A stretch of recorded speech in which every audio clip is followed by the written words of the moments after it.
দুদিন বাদে দুর্গোৎসব। নারায়ণগঞ্জের মণ্ডপগুলোতে প্রস্তুতিও শেষ পর্যায়ে। এদিকে ধান দিয়ে শিল্পীর সুনিপুণ হাতে নাটোরে তৈরি করা হয়েছে দেবী দুর্গার ব্যতিক্রমী প্রতিমা, যা নজর কাটছে দর্শনার্থীদের। পিরোজপুরেও প্রস্তুতি এগিয়ে চলছে জোরে সোরে। নারায়ণগঞ্জ প্রতিনিধি আফজল হোসেন পন্টি, নাটোর প্রতিনিধি কামরুল হাসান, পিরোজপুর প্রতিনিধি কুমার শুভর তথ্য ছবি নিয়ে থাকছে ডেস্ক রিপোর্ট। দেবী দুর্গাকে বরণে প্রস্তুত সনাতন ধর্মাবলম্বীরা। মণ্ডপে মণ্ডপে বেজে উঠবে ঢাকঢোল আর কাঁসার শব্দ। এবার দেবী দুর্গা আগমন হবে দোলায়, আর প্রস্থান হবে ঘোটকে চড়ে। নারায়ণগঞ্জে এবার 214টি মণ্ডপে অনুষ্ঠিত হবে দুর্গাপূজা। প্রতিমা তৈরিতে দিনরাত কাজ করছেন শিল্পীরা। রং ও তুলির আঁচড়ে প্রতিমাকে আরো সুন্দর করার চেষ্টা তাদের। মায়ের মন্দিরের দূরত্ব মানে যেরকম ষষ্ঠীর আগে আমরা পৌঁছাই দিতে পারি, আর মাত্র আমাদের 2 দিন সময় আছে। পূজা নির্বিঘ্ন করতে 3 স্তরের নিরাপত্তা ব্যবস্থা নিয়েছে প্রশাসন। জেলা প্রশাসন, র্যাব, আর্মি এবং এখানে বিভিন্ন স্তরে নিরাপত্তা দেওয়া হয়েছে। এবারও নারায়ণগঞ্জে 214টা পূজা অনুষ্ঠিত হবে। এক্ষেত্রে 60টা অধিক গুরুত্বপূর্ণ আছে আমাদের পুলিশের দৃষ্টিতে।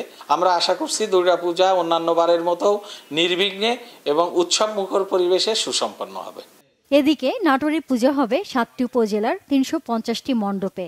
এর মধ্যে শহরের লালবাজারের ধান দিয়ে তৈরি আকর্ষণীয় ও নজরকাড়া সৌন্দর্যের প্রতিমায় চোখ আটকে যাচ্ছে ভক্ত দর্শনার্থীদের। 1.5 মণ ধান দিয়ে টানা 1 মাসের পরিশ্রমে প্রতিমায় এমন সৌন্দর্য ফুটে উঠেছে বলে জানিয়েছেন শিল্পীরা। আমাদের পুজোতেই প্রথম নাটোরে ধানের প্রতিমা তৈরি হয়েছে। আমরা এটা দেখে অনেকটাই খুশি হয়েছি। পাড়ার সবাই খুশি হয়েছে এই প্রথমেই প্রতিমা দেখে। মাথার মধ্যে সবসময় খেলে যে নতুনত্ব কিছু করার চিন্তা ভাবনা, হতে হতে চিন্তা করতে করতে আমি আমার মাথার মধ্যে একটা আইডিয়া আছে, ধান দিয়ে প্রতিমা বানাবো। পূজা সুষ্ঠু, সুন্দর, নিরাপদ ও নির্বিঘ্ন করতে নেওয়া হয়েছে সব প্রস্তুতি।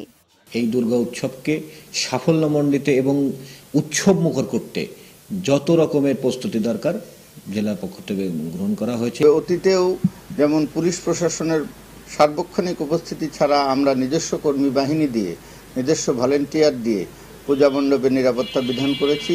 এবারেও তার ব্যত্যয় ঘটবে না। পিরোজপুরে মণ্ডপে মণ্ডপে চলছে পূজার শেষ মুহূর্তের প্রস্তুতি। সকাল থেকে গভীর রাত পর্যন্ত কাজ করছেন কারিগররা, যেন দম ফেলার ফুরসত নেই তাদের। এই বছর পিরোজপুরে পূজা হবে 7টি উপজেলার 444টি মণ্ডপে। আমরা মোটামুটি পূজার জন্য অগ্রসর অনেক হয়েছি। আমরা পূজা সুন্দরভাবে দেওয়ার জন্য আশায় আছি। আমরা চাইছি যে প্রতি বছর যেরকমই আমরা একটু আনন্দ ফুর্তি উপভোগ করি, ওইটাই এবছরও আমরা চাই। আমি নাশকতাকারীদের সতর্ক করে বলতে চাই যে এখানে কেউ যদি নাশকতার চেষ্টা করেন, পিরোজপুর জেলা পুলিশ আইনের সর্বোচ্চটাই এখানে প্রয়োগ করবে এবং 1 বিন্দু ছাড় আমরা এখানে দেব না। আর যারা হিন্দু ধর্মাবলম্বী আছেন তাদেরকে আমি বলতে চাই, আপনারা নিশ্চিন্তে আপনাদের উৎসব পালন করবেন। পুরোহিতরা জানিয়েছেন, পূজায় এবার দেবী দুর্গার কাছে প্রার্থনা থাকবে তিনি যেন দেশ ও পৃথিবীর সকল মানুষের জীবনে শান্তি বয়ে আনেন।